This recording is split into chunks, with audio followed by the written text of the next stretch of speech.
अस्सलामुअलैकुम वरहमतुल्लाहि वबरकातुहू। नाज़रीन मोहतरम, मैं हाफिज ज़मान रिज़वी आपकी खिदमत में एक नए वीडियो के साथ हाजिर हूँ।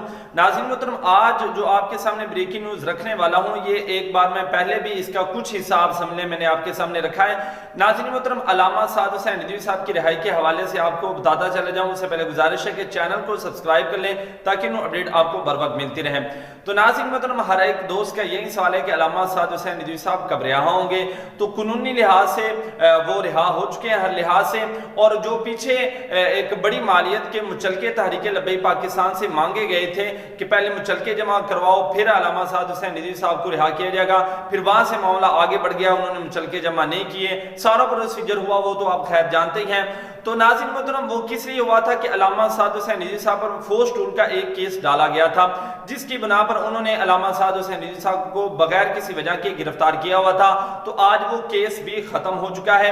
हुकूमत ने बाकायदा तौर पर एक नोटिफिकेशन जो है वो जारी कर दिया है कि फोर्स टूल का जो केस अल्लामा साद हुसैन रिज़वी साहब पर था वो खत्म हो गया। अभी आप स्क्रीन पर भी देख रहे होंगे। और अब अल्लामा साद हुसैन रिज़वी साहब का आया शानदार इस्तकबाल किया जाएगा या नहीं। तो नाज़रीन मोहतरम, मैंने आपको पहले भी बताया था कि हुकूमत ये बिल्कुल भी नहीं चाहती कि अल्लामा साद हुसैन रिज़वी साहब का जो है वो इस्तकबाल किया जाए, लेकिन इंशाअल्लाह फिर भी कारकुनान जो है वो अल्लामा साद हुसैन रिज़वी साहब का शानदार जो है वो इस्तकबाल करेंगे।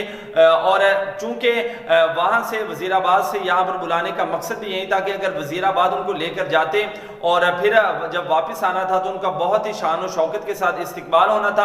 अब कब रिहाई होगी? तो नाज़रीन मोहतरम, ज़राया के हवाले से हमें यही खबर मिली है कि अब तो सारा कुछ जो है वो खत्म हो चुका है, अब बगैर किसी वजह के अंदर वो हैं। और बताया जा रहा है कि आज अल्लामा साद हुसैन रिज़वी साहब जो है वो रिहा हो जाएंगे और कल नमाज जुमा जो है वो अपने कारकुनान के साथ जामे मस्जिद रहमत लिल आलमीन के अंदर अदा करेंगे। तो इंशाल्लाह इस हवाले से जो ही कोई ऐलान होता है या कोई फैसला आता है, कोई बड़ी ब्रेकिंग न्यूज़ आती है, तो इंशाल्लाह उससे भी आपको जरूर आगाह किया जाएगा। मिलते हैं एक नए वीडियो के साथ, तब तक के लिए अल्लाह हाफिज।